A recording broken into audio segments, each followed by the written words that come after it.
स्वामी ब्रह्मानंद और भुवनेश्वर। लेखक स्वामी तनिष्ठानंद, रामकृष्ण मठ, नागपुर।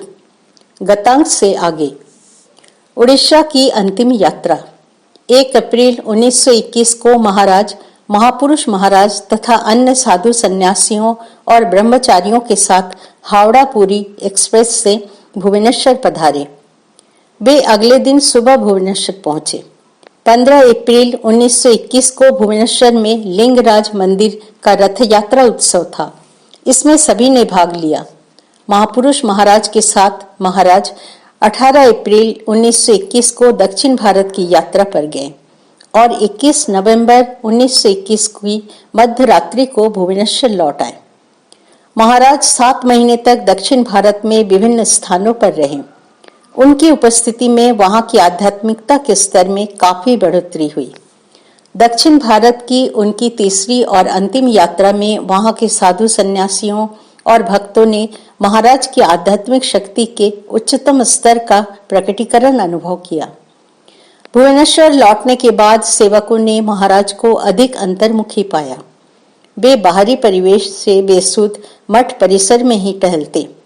इस दौरान उन्होंने महापुरुष महाराज से 2 बार कहा, तारकदा, अब आप लोगों को ही संघ की जिम्मेदारी संभालनी होगी। अब मैं एक जगह शांति से रहना चाहता हूँ। एक दिन भुवनेश्वर मठ में सीढ़ियों के पास छत पर रामलाल दादा ने दुखी होकर राजा महाराज से कहा, श्री रामकृष्ण के सानिध्य में आप लोगों ने कितनी साधना की है, लेकिन आजकल हम नए साधुओं में ऐसी तीव्रता नहीं देखते। इस पर महाराज ने कहा, देखो रामलाल दादा, ये लड़के आध्यात्मिक जीवन में उन्नति के लिए कितना संघर्ष कर रहे हैं। जितना संघर्ष वे करते हैं उतना ही विरोध उन्हें स्थूल और सूक्ष्म जगत से झेलना पड़ता है। यदि वे श्री रामकृष्ण का नाम जप सके तो ठाकुर की कृपा से उन्हें आध्यात्मिक जीवन में सब कुछ मिल जाएगा। एक दिन महाराज भुवनेश्वर मठ में रामलाल दादा के साथ हाल में बैठे हुए थे। महाराज ने एक साधु से कहा, देखो, गुरु की कृपा से तुम्हें सब कुछ मिल जाएगा, लेकिन यदि तुम इसी जीवन में ईश्वर को प्राप्त करना चाहते हो तो तुम्हें पूरी विनम्रता के साथ उनसे प्रार्थना करनी होगी।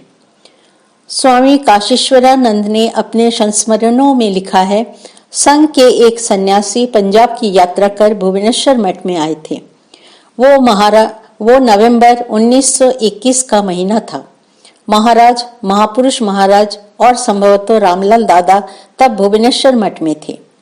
उस समय मंदिर भूतल पर स्थित था। उस शाम महाराज हॉल में साधु तथा भक्तों के बीच बैठे थे।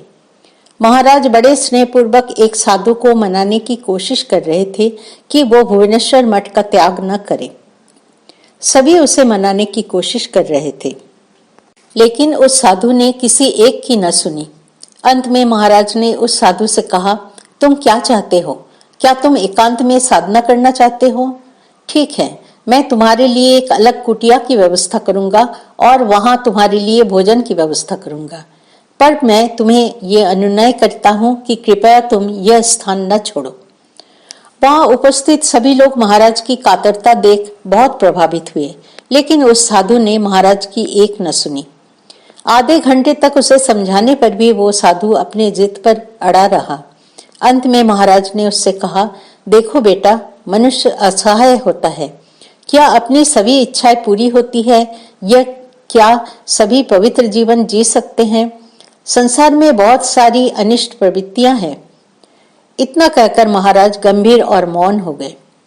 महापुरुष महाराज जो यह सब सुन रहे थे, उस साधु से बोले, तुमने महाराज का कहना नहीं माना, तुम जल्दी ही अपनी मूर्खता का तुम्हें बोध होगा।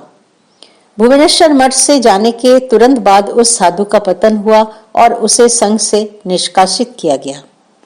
स्वामी काशीश्वरानंद ने अपने संस्मरणों में लिखा है, श्री श्री जगन्नाथ देव के महाप्रसाद के प्रति महाराज की कितनी असाधारण भक्ति थी। एक बार मैंने उनसे कहा कि मैं भुवनेश्वर से पुरी जा रहा हूँ।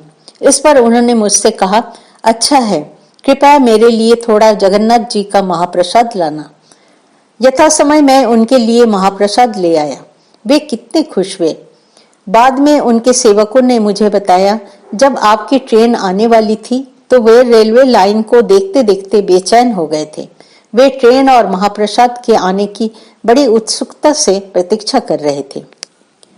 महाराज जब भुवनेश्वर मठ में थे तब वहां एक महिला सफाई का काम करती थी।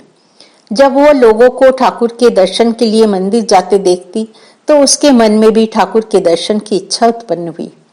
वो महाराज के पास अनुमति लेने गई और उनसे पूछा, क्या मुझे मंदिर में जाकर ठाकुर के दर्शन करने का अधिकार है?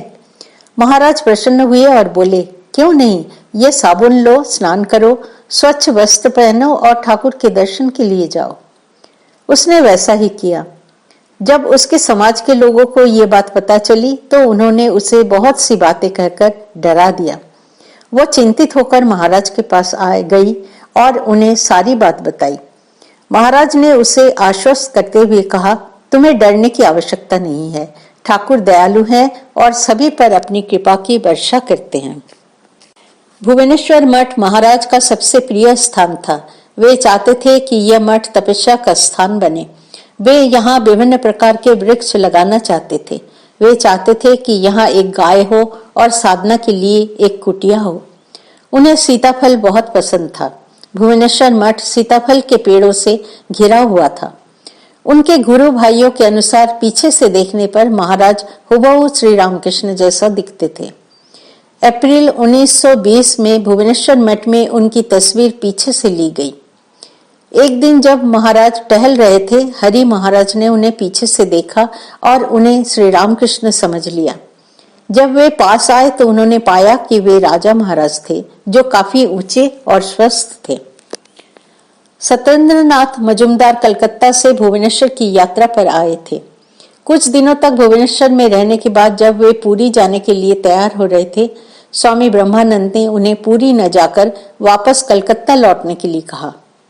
श्री मजुमदार ने महाराज से कहा कि वे कलकत्ता से पुरी जाने की इच्छा से आए हैं, लेकिन महाराज ने श्री मजुमदार को जोर देकर कलकत्ता लौटने को कहा।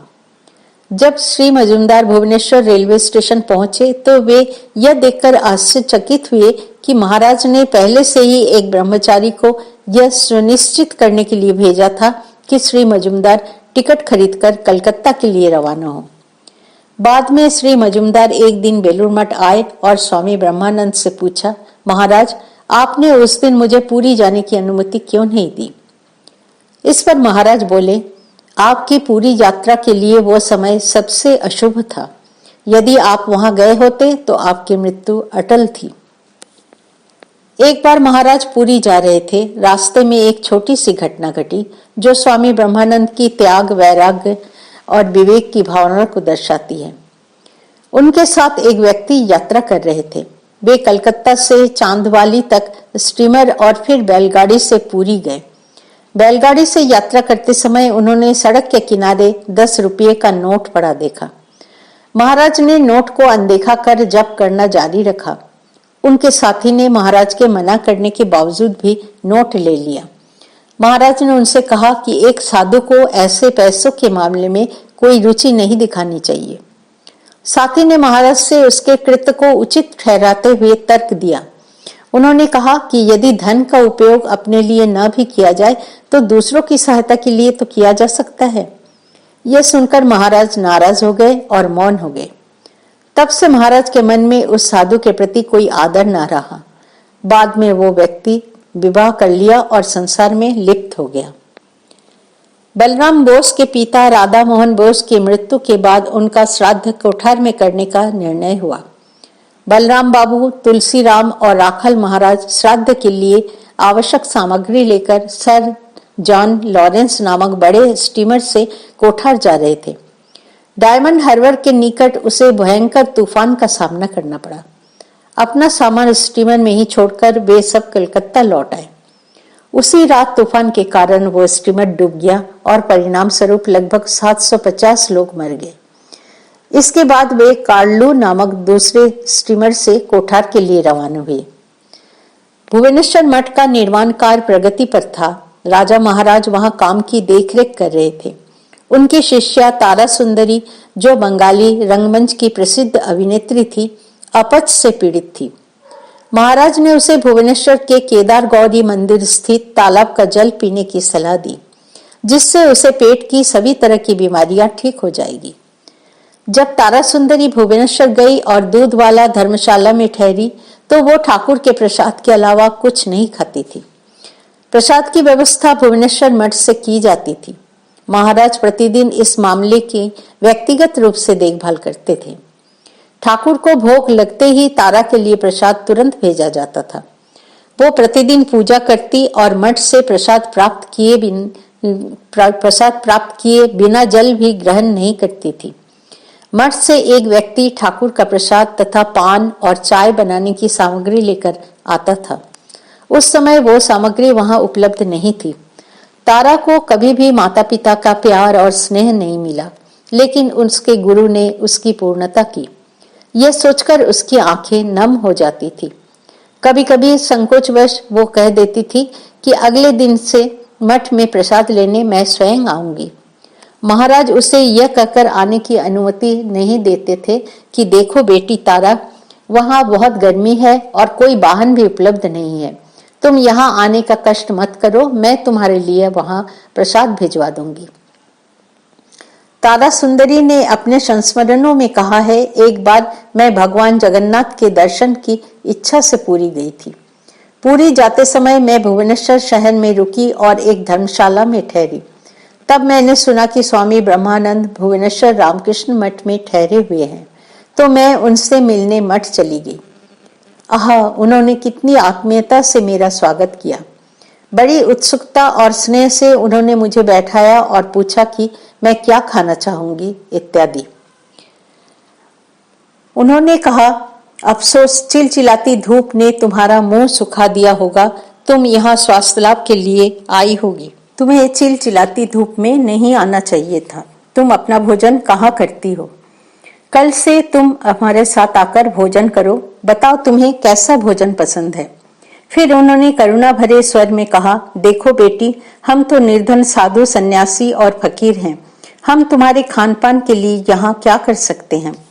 उनके प्रेम और सौहार्द ने मुझे पूरी तरह से अभिभूत कर दिया और मैं अवाक रह गई। मैंने सोचा कि मैं कौन थी। समाज में मेरा स्थान निम्न स्तर का था। इस कारण समाज से मुझे घृणा और अनादर के अलावा कुछ भी पाने का अधिकार नहीं था। मेरे कोई पिता, रिश्तेदार या दोस्त नहीं थे जिन्हें मैं अपना कह सकूं। मेरे लिए पूरी दुनिया किसी और का घर था और मैं एक अजनबी थी। कोई भी मुझसे बात भी नहीं करता था या मुझे बिना स्वार्थ के देखता भी नहीं था। लेकिन आज सर्वत्यागी साधु जिनका सभी सम्मान करते हैं, ऐसे स्वामी ब्रह्मानंद ने अपने शुद्ध प्रेम, स्नेह और अनपेक्षित विशेष देखभाल से मुझे अपनाया। क्रमशः